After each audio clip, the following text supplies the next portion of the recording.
We remain steadfast in our commitment in delivering local news that matters. Stories that inspire.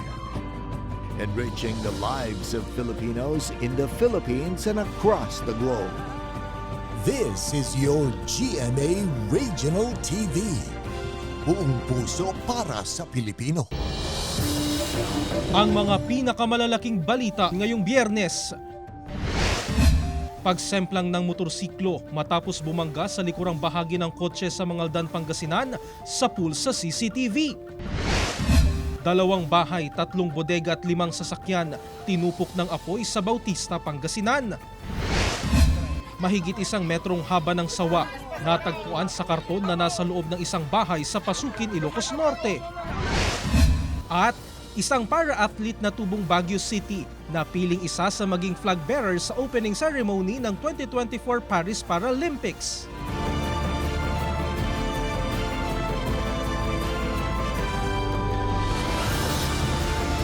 Ito ang GMA Regional TV 1 North Central Luzon.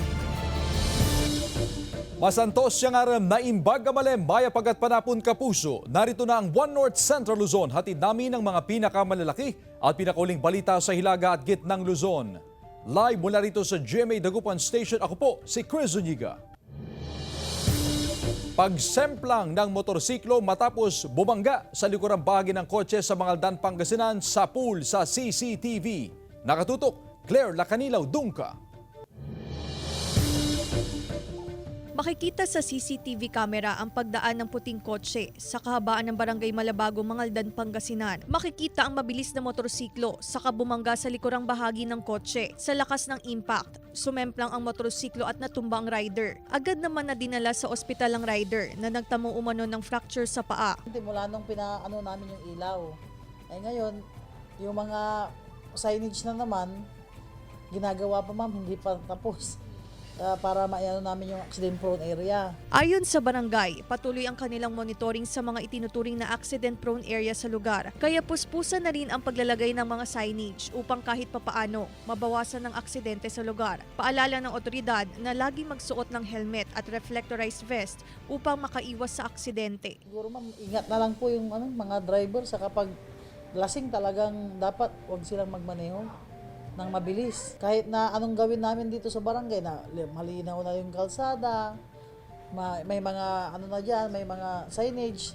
Tapos kung talagang yung mga driver hindi talaga sila maingat, talagang ma-aksidente sila. Kasama si Henry Duminsil, Claire Lacanilaw Dungka, One North Central Luzon.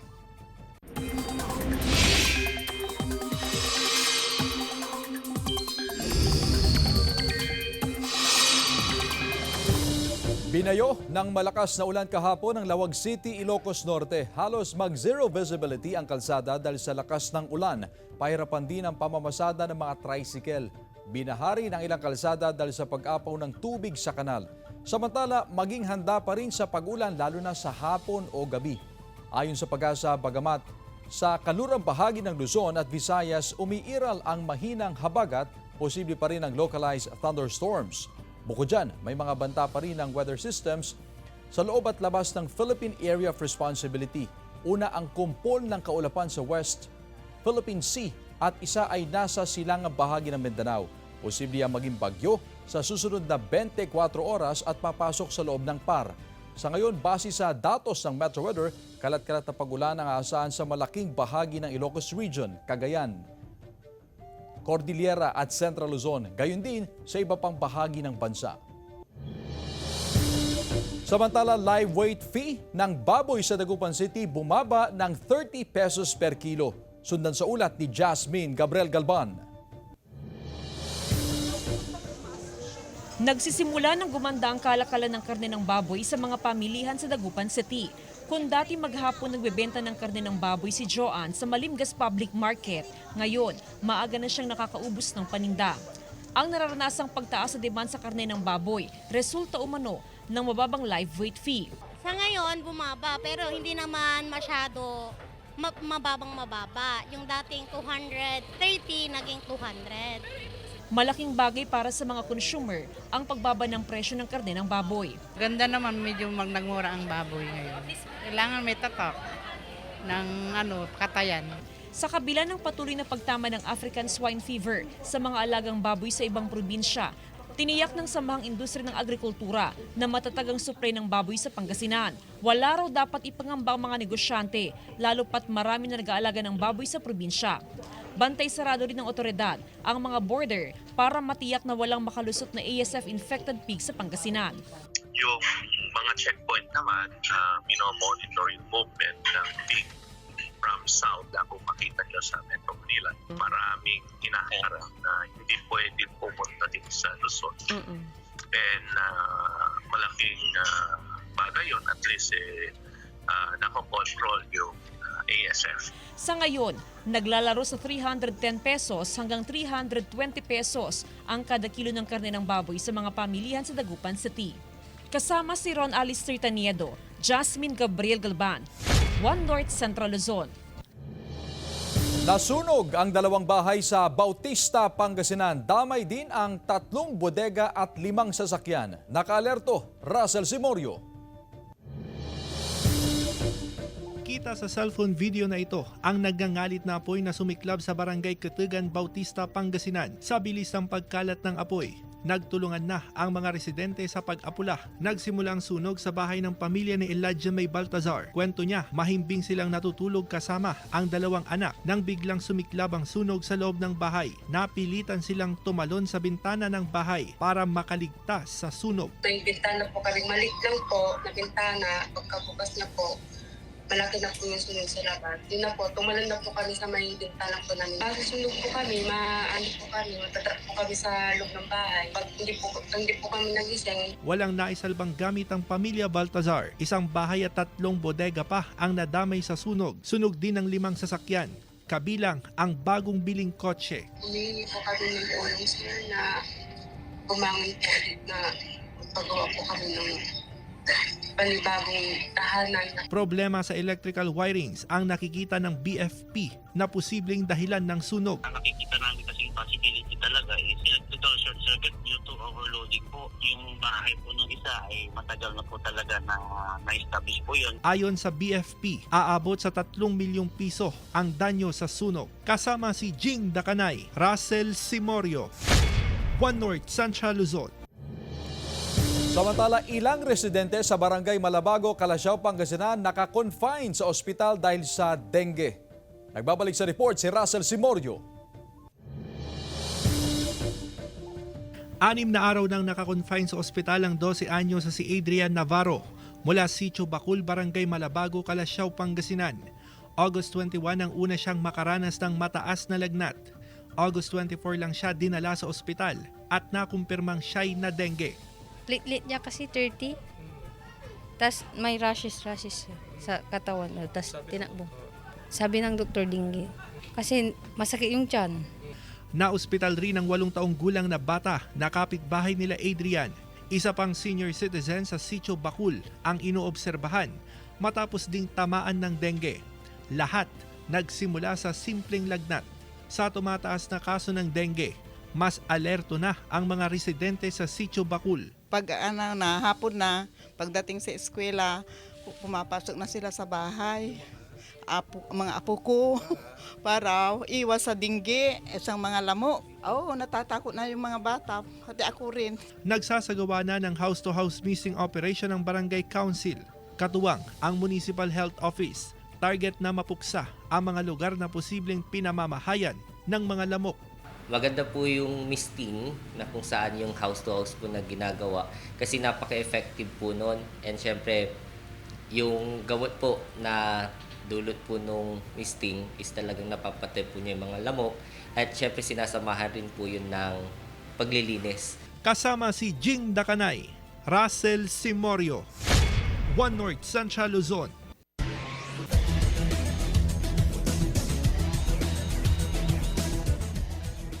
Isang para-athlete na tubong Baguio City na piling isa sa maging flag bearer sa opening ceremony ng 2024 Paris Paralympics. Naritong report. Karangalan para sa Pilipinas, yan ang buong pusong ipinagmalaki ng para-athletes na sina Agustina Bantilok, isang para-archer, at Ernie Gawilan, isang para-swimmer. Nang taas noong iwinagayway ang watawat ng Pilipinas sa opisyal na pagsisimula ng 2024 Paralympic Games na ginanap sa Paris, France. Bilang first-time Paralympic contender, isang karangalan din para kay Agustina Bantilok na sasabak sa Paralympic Games 2024. Hindi raw biro ang naging pagsasanay niya para sa kompetisyon. Nakuha ni Agustina ang kanyang slot para sa 2024 Paris Paralympics matapos maging kwalipikado sa pamamagitan ng Bipartite Commission Invitation at makamit ang qualification standard. Para kay Ernie Gawilan, isang karangalan para sa kanya ang mapabilang sa 6 na atleta na kumakatawan para sa bansang Pilipinas. Ito na raw ang 3 beses na pagsali niya sa Paralympics. Proud po ako na isa po ako sa napiling flag bearer po mamaya. Kasi siyempre hindi naman po lahat ng mga atleta nakakapasok sa Paralympics. At yun po, proud po ako mamaya na iwagayway yung bandila natin sa buong mundo. Hindi raw hadlang ang kapansanan upang maabot ang bawat pangarap na nais niyang makamit. At sana maraming ma-inspire sa mga gagawin namin na yun nga, hindi hadlang ang kapansanan para maabot ang mga mga pangarap sa buhay, ma'am. Bukod kay na Ernie at Agustina, kabilang din sina Gerald Mangliwan para sa para-athletics, Sandy Asusano para sa para-athletics, Angel May Otom para sa para-swimming, at Aline Ganapin para sa para-taekwondo. Sa 4,350 para-athletes sa 160 na bansa na maglalaban-laban para sa Paralympic Games 2024 sa Paris, France.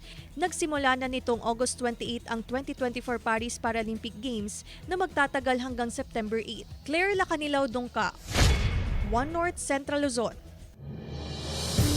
Mga kapuso, tapos na po ang tinangkilik ninyong Kapuso Kasiyahan Panalo promo. Kaya abangan niyo po ang pag-announce sa mga promo winner sa GMA Regional TV at GMA Promo Facebook page. Mga kapuso, maging alerto po sa scam text.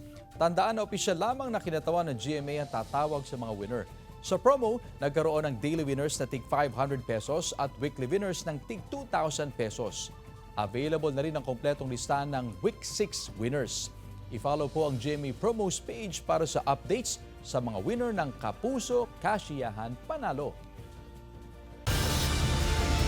Ito ang GMA Regional TV 1 North Central Luzon.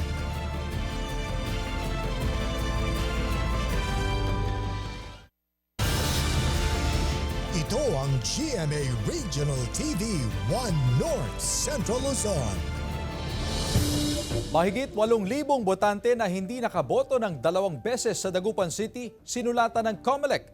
Para sa detalye na balitang yan, may live report si Jasmine Gabriel Galban. Jasmine? Chris, patuloy ang panawagan ng COMELEC sa mga Dagupenyong hindi pa nakakapagparehistro na magpa-register na sa kanilang tanggapan. Isa-isang pinadalhan ng sulat ng COMELEC Dagupan ang mahigit sa 8,000 Dagupenyo na hindi nakaboto ng 2 beses. Una ay noong 2022 national and local elections at nasundan noong 2023 barangay and SK elections. Yung notice na po yan, nire-remind po kayo na para ho kayo makaboto itong darating na eleksyon, kailangan nyo mag-apply for reactivation para maibalik ko yung pangalan nyo sa listahan. Kung wala na sila sa listahan, ibig sabihin hindi sila makaboboto sa darating na 2025 midterm elections. Mula sa mahigit 8,000 Dagupenyo na naisyuhan ng sulat, may mangilan-ngilan na nagpunta sa COMELEC para magpa-reactivate. Karamihan dito sa 8,000 na tanggal ay mga patay na, lumipat na ho ng voting residence, yung iba nasa abroad. So basically, kung susumahin natin, baka nasa 1,000 lang talaga dyan yung kailangang mag-apply for reactivation. Kasabay nito, nagpaalala ang COMELEC sa mga hindi pa nakakapagparehistro. Hanggang sa September 30 na lang kasi ang voter registration. Doon po sa dati ko pong residence po, hindi na po ako tumitira doon ngayon. Ang bagong residence ko po dito na po sa Bunuan, Binloc po. Sa ngayon, walang extension na ipatutupad ng COMELEC. Bunsod dito, pinaghahandaan na rin ng COMELEC ang pagdagsa ng mga last minute na magpaparehistro. Chris, ayon sa COMELEC, sa second week ng September, inaasahan na dadagsa ang mga magpaparegister. Kaya naman, sila ay lilipat sa mas malaking venue para ma-accommodate yung mga hahabol na magparehistro. Chris? Maraming salamat, Jasmine Gabriel Galban. Dating barangay chairman at kanyang pamangkin sugatan sa pananambang sa Bangged Abra. Tutukan sa report. Sugatan sa pananambang ang dating chairman ng Barangay Banyakaw sa Bangged Abra na si Marcelino Banayos, 58 anyos, at kanyang pamangkin na si Jansen Blanes, 20 anyos. Sa investigasyon ng pulisya, pauwi na ang mga biktima lulad ng pick-up nang paulanan sila ng bala ng mga suspect na lulad ng sasakyan sa bahagi ng Barangay San Antonio, Bangged Abra bago mag-alas 7 kagabi, August 29. Sumusunod pala na black SUV. Ang alam din nung victim natin, yung driver, mag-overtake lang. Eh, nung nag-overtake, nirat-rat na yung sasakyan ni former Barangay Captain Banayos. Nahulog ang pick-up sa palayan na minamaneho ng dating barangay chairman at pagkatapos ay bumalik ang mga suspect at pinagbabaril ulit ang mga biktima. Itinakbo sa ospital ang mga biktima na nagtamo ng mga tama ng bala ng baril sa iba't ibang bahagi ng katawan. Na-recover sa crime scene ang 51 na basyo ng bala mula sa 3 klase ng baril, 36 na basyo mula sa caliber 5.56, 3 basyo mula sa caliber 30 at 12 basyo mula sa caliber 45. Iniimbestigahan pa ang pangunahing motibo at pagkakakilanlan ng mga suspect. Iba-backtrack natin yung mga CCTV, mag-interview sa kung saan nanggaling yung biktima natin and yung mga pamilya nila. Wala pang pahayag ang mga biktima na kasalukuyan nagpapagaling sa ospital. Jasmine Gabriel Galban, One North Central Luzon. Samantala, ilang motorista reklamo ang bumper-to-bumper na daloy ng trapiko sa Calasiao, Pangasinan, bunsod ng one-way scheme sa Karanglaan Road. Silipid sa report. Ganito kahaba ang trapiko sa intersection na bahagi ng Barangay San Miguel, Calasiao, Pangasinan. Inaabot ng siyam-siyam bago umusad ang mga sasakyan. Ilang araw na raw na ganito katindi ang traffic sa lugar. Ayon sa rolling vendor na si Jonar, naantala tuloy ng ilang oras ang delivery niya ng itlog. Kasi talagang matrapiko talaga dito sir eh. Kailangan mga puso dapat nandito sila para maganda yung daloy ng Ang iba, naiinip na sa haba ng traffic. Sobrang traffic nga. Ngayon ko lang nakita ito, ngayon ako dumaan dito eh. Bisita ko, galing ako ng Maynila. Hindi na ako dadaan dito. Kasi sobrang traffic talaga pag Ayon sa Public Order and Safety Office, doble hanggang triple ang volume ng sasakyan na dumadaan sa lugar. Nagsimula ito nang ipatupad ang one-way traffic scheme sa Karanglaan Road sa Dagupan City, bunsod ng pagpapataas ng kalsada. Ang mga PUV na galing San Carlos City, Malasiki at Bayambang na patungong Dagupan City, kailangang dumaan sa Parungking Road sa Calasiao, Pangasinan. Pwede naman silang dumaan ng pero yung mga pampasada talagang dito ang reroute nila. Pero yung mga private, pwede naman sa Dividencia Highway. Dinagdagan na ng poso ang idineploy na enforcer sa lugar para magmando ng trapiko. Paalala ng poso sa mga motorista na habaan ng pasensya ngayong hindi pa tapos ang road elevation project sa Karanglaan. Kasama si Jing Dakanay, Russell Simorio, One North Central Luzon. Sugatan ang lalaking nakamotorsiklo matapos na mabangga ng SUV sa Cauayan City. Insidente sa pool sa CCTV. Nakalerto Jeric Pasilyao. Nahuli ang pagbangga ng lalaking nakamotorsiklo sa isang SUV sa National Road ng bahagi ng Minanti 2, Cauayan City, Isabela, alauna ng hapon noong August 28. Sugatan ng driver ng motorsiklo na agad dinala sa ospital. Patuloy ang investigasyon ng pulisya habang handa raw ang driver ng SUV na makipag-ayos at magbayad sa gastusin sa ospital ng biktima. Patay ang 55 anyos na magsasaka at sugatan ang 2 iba pa habang lulan ng garong sa bahagi ng Barangay Mabini, Santiago City, madaling araw noong August 26. Base sa investigasyon ng pulisya, nasa unahan ng garong at ng aktong papasok sa inner lane nang tuluyang mabangga nito ang isang kotse dahil sa lakas ng pagkakabangga, tumaylapo ng garong. Patay na nang madala sa ospital ang driver ng garong. Sumuko naman ang driver ng kotse na nakainom umano ng mangyari ang insidente. Samantala, nakipag-areglo na ang driver ng kotse sa pamilya ng biktima. Jeric Pasilyao, One North Central Luzon. Sa iba pang balita, isang sawa ang natagpuan sa karton na lalagyan ng gamit sa Pasukin, Ilocos Norte.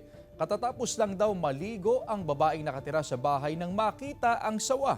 Magbibihis daw sana ito nang tumambad ang sawa sa lalagyan ng damit. Agad namang humingi ng saklolo at nahuli ang sawa at kalaunay pinakawalan sa gubat. May mga puno raw sa likod ng kanilang bahay na pinaniniwala ang pinanggalingan ng sawa. 3 water refilling stations naman sa Tuguegarao City ang ipinasara ng LGU dahil sa iba't ibang paglabag nitong Miyerkules, August 28. Una rito, inulan ng reklamo ang mga water refilling stations dahil sa mga issue umano ng hindi pagbabayad at kawalan ng permit, maruming tubig, kawalan ng mga papeles sa sanitasyon at iba pa. Wala pang pahayag ang may-ari ng ipinasarang water refilling stations pero ayon sa kanilang representatives, aayusin nila ang kanilang mga permit at kaukulang dokumento. Susunod sila sa alituntunin at itatama ang mga paglabag na nakita sa kanila. Ang nasabing operasyon ay alinsunod sa mahigpit na pagpapatupad ng mga umiiral na ordinansa sa lungsod.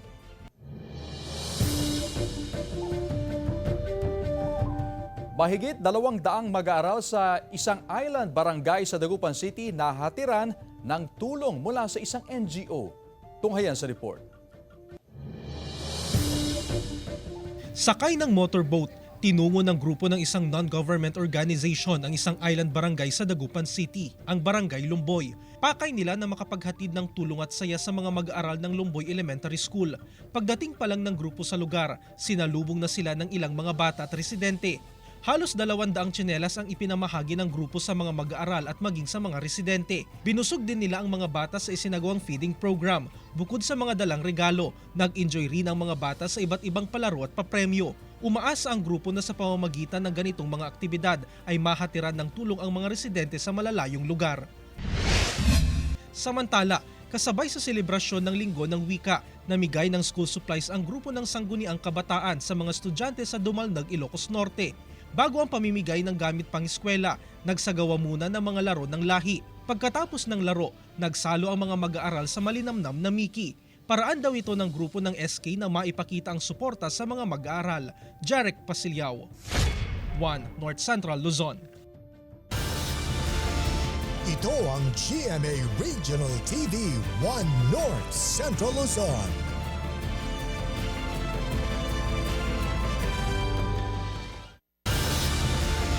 Ito ang GMA Regional TV 1 North Central Luzon. Pintor na hulihan ng mahigit sa 6,000 pesos na halaga ng shabu sa Vigan City. Nakatutok, Ivy Hernando. Timbog ang 37 anyos na pintor matapos mabilhan ng shabu ng operatiba ng pulisya sa Vigan City. Nagresultang operasyon sa pagkakakumpiska ng 2 pirasong pakete ng shabu na humigit kumulang 1 gramo at nagkakahalaga ng 6,800 pesos. Dati na siyang direct surrendering. So ongoing yung monitoring sa kanila. Then nag-conduct itong operatiba natin, display sa kanya. Nakakuha tayo, din kinoroborate din ng mga witnesses natin. Itinanggi ng suspect ang paratang. Anya, wala raw siyang pera at shabu sa bulsa nang mangyari ang operasyon. Mo may kwarta binulsanda may kuan sa ngaribo kuan. Ken basta nga kuan. Ay temen ma'am. Shabu. Men ma'am. Hindi napasan. Hindi may ko kadigye ma'am. Nga kay tuta gad kay. Nagsubli. Han ma'am anja nga surrender ma'am. Pero sa resulta ng drug test, nagpositibo ang suspect. Positibo rin na shabu ang item matapos isailalim sa laboratory test. Doon sa interrogation namin, meron siyang mga sinasabi rin kung saan yung nanggagaling yung sa kanya, yung binebenta niya. So yun na yung pinapalap namin ngayon. Kasong RA 9165 ang kakaharapin ng suspect. Kasama si Norman Raca, Ivy Hernando, 1 North Central Luzon. Mga usapin ukol sa kapayapaan, seguridad at life-saving assistance sa bansa tinalakay sa Mutual Defense Board Security Engagement Meeting. Narito ang report. Pinangunahan ni AFP Chief of Staff General Romeo Bronner Jr. at Admiral Samuel Paparo Jr., Commander ng US Indo-Pacific Command, ang Mutual Defense Board Security Engagement Board Meeting Press Conference na ginanap sa Baguio City. Kauna-unahan daw ito na sa labas ng Metro Manila isinagawa ang naturang pagpupulong. Tinalakay rito ang bilateral planning at training sa pagitan ng pwersa ng mga sundalo ng Estados Unidos at Pilipinas.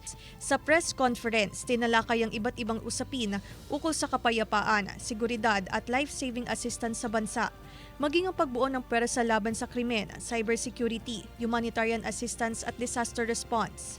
Mainit ding pinag-usapan ng assistance ng Estados Unidos sa pagsasagawa ng rotation at resupply missions sa BRP Sierra Madre sa Ayungin Shoal. Tiniyak ng AFP na hanggat maaari, gagamitin muna ng AFP ang lahat ng kanilang mga resources upang matagumpay na maisagawa ang kanilang RORI mission.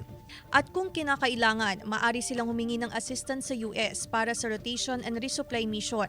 Patuloy din ang pagsasagawa nila ng airdrop mission na isang alternatibong paraan ng paghahatid ng supply ng pagkain sa BRP Teresa Magbanwa, kasunod ng ilang beses na paghaharang ng China sa rotation and resupply mission sa BRP Teresa Magbanwa. Nakahanda naman daw ang US military sakaling kailanganin ng Pilipinas ang kanilang tulong. We still have a lot of options.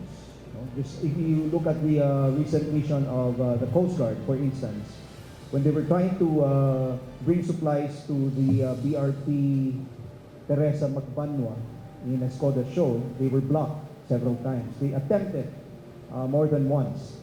But then finally they brought supplies using their helicopter. So that's one way of us exhausting all the options that are available to us. The hard work is ahead. We're living in an increasingly disordered and chaotic world, and we're meeting it with an alliance that's stronger than ever. Kasama si Henry Domincil, Claire Lacanilaw Dungka, One North Central Luzon. Maagang pumila ang mga taga-Lingayen sa binuksang Kadiwa Store sa Civic Center sa bayan. Sinamantala ng mga residente ang pagbili ng 29 pesos na presyo ng bigas kada kilo. Kahapon, unang binuksan ng Kadiwa Store para sa bayan. Tulong na rin daw ito para sa mga maliliit na negosyante para kumita. Bukod sa homegrown products ng Lingayen tulad ng bagoong, bida rin ang iba't ibang produkto na nagmula sa karatig bayan tulad ng mga prutas, gulay, isda, karne at mga pasalubong items. Isasagawa ang ikalawang bugso ng Kadiwa Store sa Lingayen sa September 16 at muling susundan sa September 30. Ito po ay magaganap na rin po 2 beses sa isang buwan. Tuloy-tuloy na rin po ito upang matulungan po natin ang ating mga magsasaka at mangingisda na ma-encourage po sila na mag-produce po lalo ng kanilang mga produkto. Kahalagahan ng breastfeeding sa kalusugan ng mga sanggol, alamin ngayong Breastfeeding Month. Narito ang report. Isa sa pinagkukunan ng masustansyang pagkain para sa isang taong gulang na anak ng breastfeeding mom na si Regina Caspilan ang breast milk. Kumpara sa powdered, mas matipid at masustansya raw ito para sa anak ang breast milk. Pansin daw niya na mas malusog ang pangangatawan ng kanyang anak. Mahalaga po yung breastfeed kasi sabi nga po nila, di ba yung breastfeed is the best milk for baby kaysa po dun sa may formula. Tsaka mas tipid po kasi kung titingnan sa ano. Hinihikayat naman ng mga barangay health worker ang mga ina na i-breastfeed ang kanilang mga anak. Ang breast milk ay nagbibigay ng nutrients at antibodies akma para sa sanggol na labanan ang yung infection. Ngayong Breastfeeding Month, patuloy na inirerekomenda ng Health Authority ang kahalagahan ng breastfeeding sa mga sanggol. Ang breastfeeding ay mabisang paraan para maiwasan ng pagdudumi, malnutrisyon at iba pang sakit ng bata. Makatutulong din daw ito sa mga ina upang makaiwas sa ovarian cancer at breast cancer. Ang unang gatas din po o yung colostrum ng ina ay naglalaman po ng mga antibodies para patibayin ang immune system ni baby upang makaiwas po siya sa mga acute diseases tulad ng pulmonya at pagtatae. Inirerekomenda rin ng CHD1 ang 6-month exclusive breastfeeding upang makuha ng sanggol ang sapat na sustansya na kailangan para sa paglaki. Ang isa rin pong ginagawa natin ay yung pagbabangko ng mga breast milk o yung tinatawag natin na human milk bank para matulungan po natin yung mga sanggol na nangangailangan po ng breast milk. Patuloy naman na sumasailalim sa seminar ang mga BHW patungkol sa lactating management upang mabigyan ng tamang gabay ang mga ina ukol sa breastfeeding. Kasama si Henry Domincil, Claire Lacanilaw Dongka, One North Central Luzon.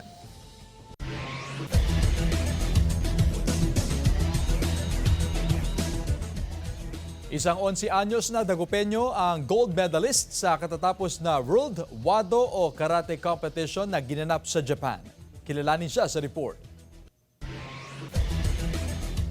Labis ang kasiyahan ng 11 anyos na Dagupeño na si Shane Enrico Vasquez matapos niyang masungkit ang gintong medalya sa katatapos na World Wado o Karate Do Championship na ginanap sa Japan noong Lunes, August 26. Ang nakamit na tagumpay, bunga umano ng kanyang pagsusumikap na manalo sa kompetisyon at maitaas ang watawat ng Pilipinas. Hindi nagpadaig kahit pa malalakas na bansa ang kanyang nakalaban gaya ng USA at Japan. Masaya po. Nahanap po yung ginto na medal. Nabahan po ko kasi dami pong malakas na kalaban.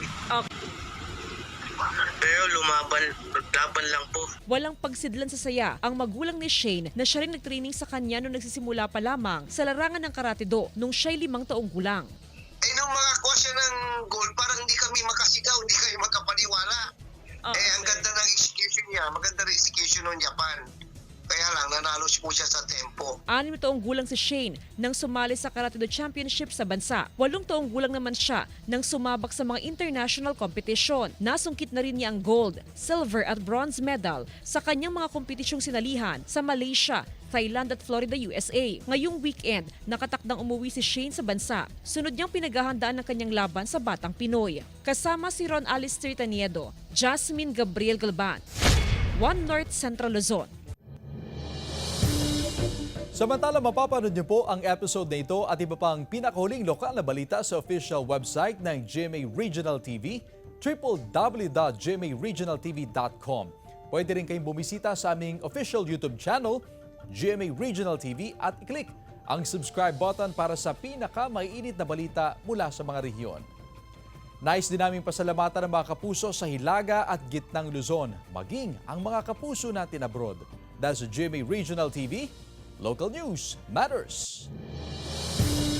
At yan ang mga pinakamalalaki at pinakahuling balita sa Hilaga at Gitnang Luzon. Maraming salamat sa pagsama sa amin pati na ang mga kapuso sa ibang bansa na tumutok sa mga balita sa rehiyon. Ako po si Chris Zuniga. Kami ang GMA Regional TV, One North Central Luzon. Buong puwersa para sa mas malaking misyon at mas malawak na paglilingkod sa bayan.